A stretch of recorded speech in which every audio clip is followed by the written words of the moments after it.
grande scène, Jean Z, Émilie. Allez, contrôle technique, musique, deuxième partie, Spotify, Deezer. Les sites de musique en streaming sont-ils menacés? Autour de la table pour en parler, Frédéric Neff du blog Viva Musica, Emmanuel Torregano de electronlibre.info. Question au passage, est-ce que ce serait surprenant que Spotify ou Deezer remplacent l'achat de MP3? Est-ce que c'est même possible que ça prenne une envergure telle, Frédéric? Emmanuel.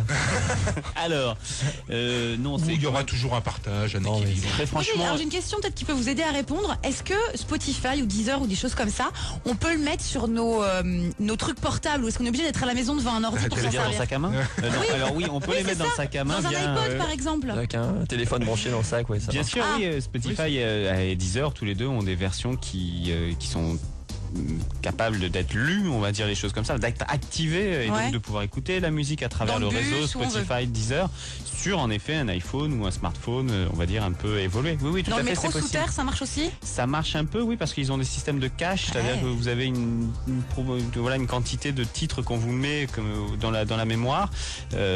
Ça n'est pas quand même un immense succès, hein. Il faut dire les choses comme Ouais. elles sont, c'est-à-dire que c'est sympathique, mais si vous voulez vraiment l'utiliser, ça vous bouffe votre batterie en 3 heures, donc c'est quand même un peu problématique. Or, la fonction iPod, on va dire lecteur MP3 de ces machines-là est quand même beaucoup plus évoluée pour justement sauvegarder la batterie Ouais. et puis vous Oui, empêcher, ça dure si jamais il y a un beaucoup problème de plus réseau, de pouvoir Bon. switcher d'un morceau à un autre et celui-ci, il est pas en cache, je suis dans le métro, ça se passe comment? Donc il y a quand même un avantage à acheter un MP3 ou un vrai disque. Non mais sincèrement c'est... Pardon, excusez-moi.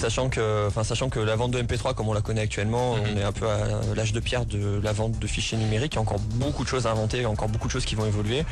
Donc l'accès en stream, le fait de pouvoir accéder en écoute en ligne sur un cloud à cette musique, c'est une des voies du futur, mais il n'y aura pas une voie unique en fait. On a un système où il y aura plusieurs routes. Donc Tu parles d'âge de pierre, est-ce qu'on est à l'âge de pierre du streaming? Pour le coup, on peut se poser la question. Ou alors, il y a vraiment un sévère coup dans l'aile. Je rappelle, elles sont pas vraiment, elles sont vraiment déficitaires. Hein. Aujourd'hui, les plateformes de streaming ne vivent, ou en tout cas ne survivent, parce qu'elles lèvent de l'argent régulièrement. C'est-à-dire que ce n'est pas un business qui est, on va dire, rentable à moyen terme. Voilà, le problème, il est là. En revanche, en effet, c'est un usage. C'est-à-dire qu'il y a des millions de personnes qui utilisent ces sites-là, essentiellement super quand même sur pratique, les hein, faut le dire. ordinateurs. Oui. Essentiellement sur les ordinateurs. Notamment parce que ça permet d'échanger de la musique. Ça, je le mets sur ton blog, puis tu le mets sur un autre blog, puis tu le mets sur Facebook, puis tu l'envoies par Twitter. Regarde, c'est super, je t'envoie cette chanson-là. C'est mieux qu'un POC sur Facebook quand même. Hein. C'est vachement plus romantique que je C'est t'envoie mieux qu'un POC sur avec Facebook, le on te temps. confirme. Voilà, faut pas déconner. Donc voilà, donc il y a quelque chose qui s'est comme ça institué progressivement dans les usages.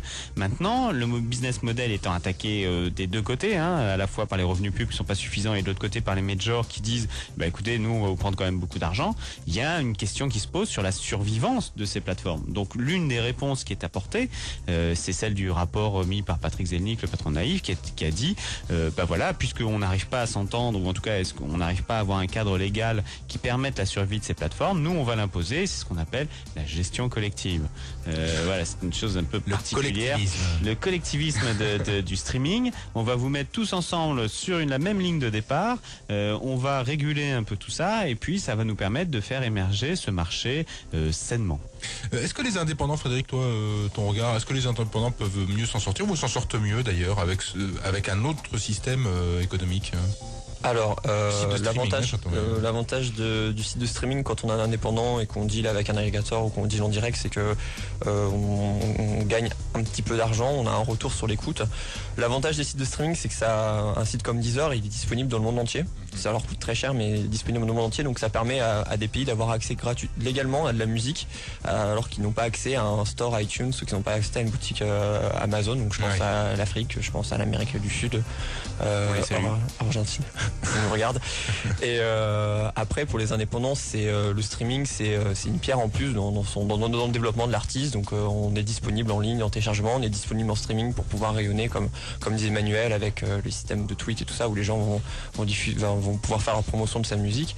Ça n'a pas vocation d'être le revenu qui va faire vivre, ça n'a pas vocation de remplacer les revenus du CD, donc faut quitter ça.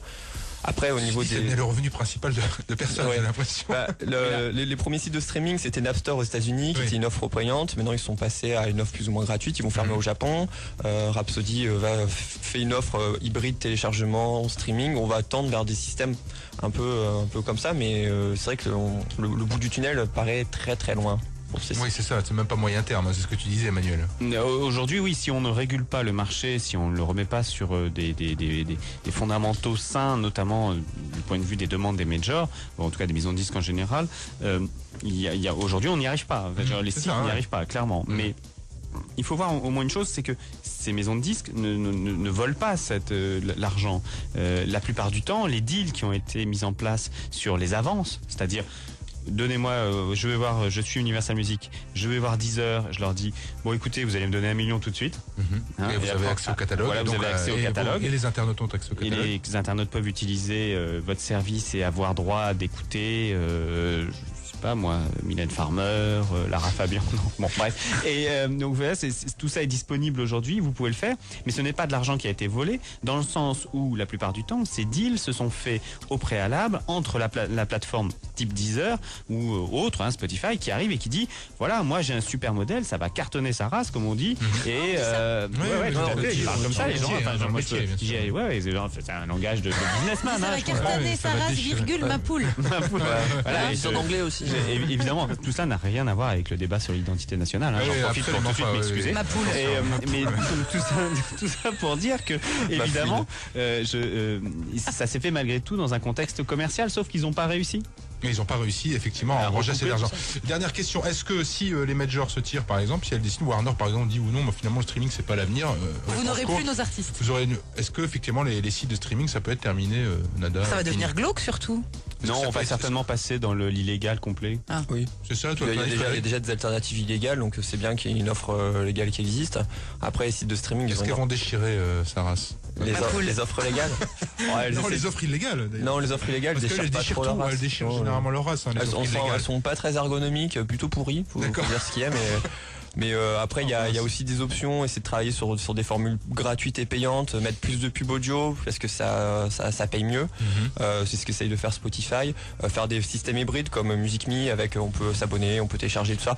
Donc tout le monde fait un peu de la recherche sur ce niveau-là, donc effectivement, c'est ce que tu disais, Frédéric, c'est un peu l'âge de pierre pour l'instant et on essaie de trouver l'argent là où il n'existe pas encore, donc essayer d'en trouver un maximum. Merci, je rappelle le titre de ton bouquin, Emmanuel Torregano, ça s'appelle Vive la crise du disque, aux éditions Les Carnets d'Infos, et tu étais là pour electronlibre.info. Frédéric Neff, merci. Toi c'est pour le blog Viva Musica, à bientôt. À bientôt. Les poules. À bientôt. On écoute Hocus Pocus, c'était nos